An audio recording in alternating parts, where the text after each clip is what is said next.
والصلاة والسلام على قائد المجاهدين محمد الأمين وعلى آله وأصحابه الطيبين الطاهرين. أما بعد، قال الله تعالى في القرآن العظيم: أعوذ بالله من الشيطان الرجيم: ولا تحسبن الذين قتلوا في سبيل الله أموات بل أحياء عند ربهم يرزقون. وأيضا قال الله تعالى في مقام آخر: ومن يقتل مؤمنا متعمدا فجزاؤه جهنم خالدا فيها وغضب الله عليه ولعنه وأعد له عذابا عظيما. صدق الله العظیم. مکن که آه فقیری شبی برون تازد، مکن که آه فقیری شبی برون تازد، هزاران همچو تو از خانمان براندازد. ز تیر آه یتیمان مگر نمی ترسی، ز تیر آه یتیمان مگر نمی ترسی، ز سوز سینه پیری که ناوک اندازد. حذر نما از آن ناله سحرگاهی، حذر نما از آن ناله سحرگاهی که گر به کوه زند روزنی در آن سازد. به وقت نیم شبی گر بگوید ای الله، به وقت نیم شبی گر بگوید ای الله، فغان و ناله به عرش و ملائک اندازد. متاز بر سر مظلوم ساکن ای ظالم، متاز بر سر مظلوم ساکن ای ظالم، که دست فتنه ایام بر سرت تازد. خدمت همه ملت مسلمان، پاسداران و سربازان اسلام، علمبرداران و مدافعان ایمان و قرآن، السلام علیکم و رحمت الله و برکاته.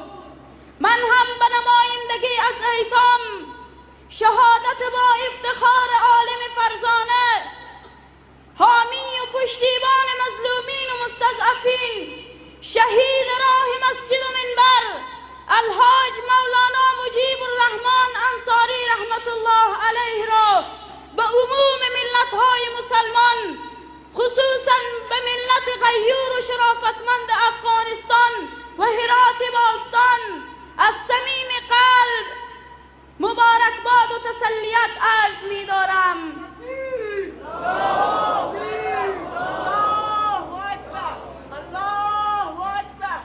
الله متعال جل جلاله جایگاهش را جنت الفردوس و شهادتش را قبول درگاه خود بگرداند. بناهن سروران گرامی، متاسفانه دشمنان قسم خورده اسلام، صفاکان و خوناشامان صدر اسلام تاکنون بار دیگر به سلسله قتل‌های زنجیره‌ای و فاشisتی خیش این بار عداوت، دشمنی و خباثت باطنیشان طغیان کرده، همچون حیوان درنده لبان کثیف خود را به خون سخن سالار افغانستان و جهان اسلام شهید باذن الله الحاج مولانا انصاری رحمت الله علیه آلوده ساخته و شهید ساختند. بناهن همه ما ایتان ندا سر می دهیم که ای دشمن غدار، ای دشمن غدار، مولانای عزیز ما، غمخوار و یاور ما، پدر معنوی و سنگردار ما، نعره تکبیر، الله اکبر، الله اکبر، یا مجیب مولانای عزیز ما، غمخوار و یاور ما، پدر معنوی و سنگردار ما، به آن هدف دیرینش که سالیان سالها صدا بلند کرده بود که اگر در راه الله و دعوت به اسلام شهید شوم، بزرگترین آرزو و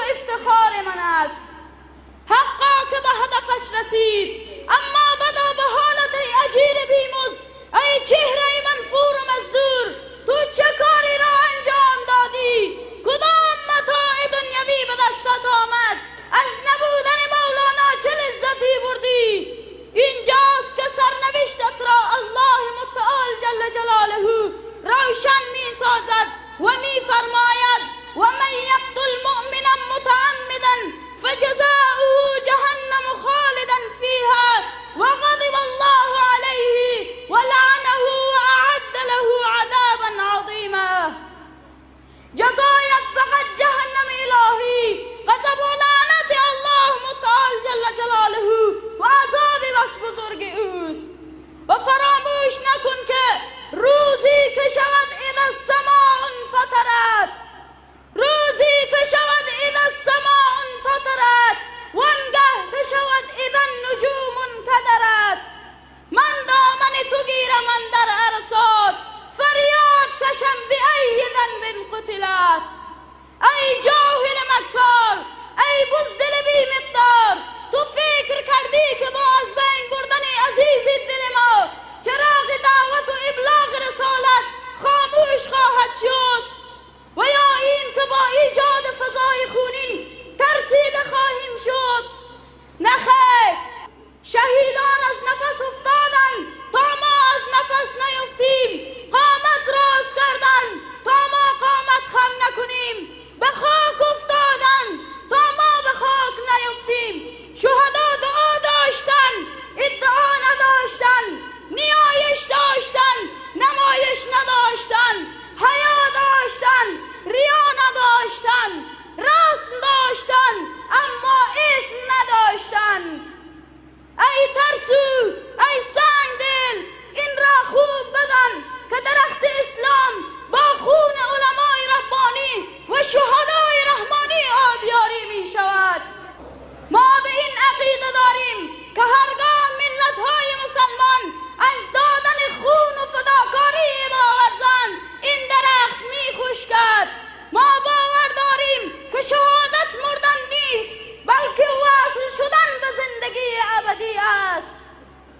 بنابراین سروران گرامی، ما جزای این عمل حیوانی را از احکم الحاکمین، عادل العادلین و از منتقم حقیقی می خواهیم، چون یکی از نامهای زیبایش قهار است و مطمئن هستیم که از عذاب الهی خلاصی نخواهید یافت. ان ربک لبالمرصاد.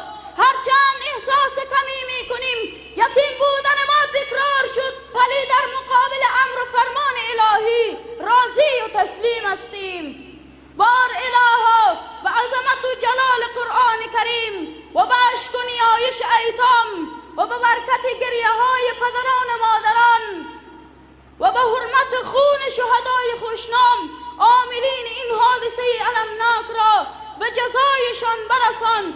چهره های شنیع و قبیحشان را سیاه بگردان و در صحرای هولناک محشر و جهنم سوزانی که وعده فرمودی داخل بگردان. و صلی الله علی سیدنا محمد و علی آله و اصحابه اجمعین.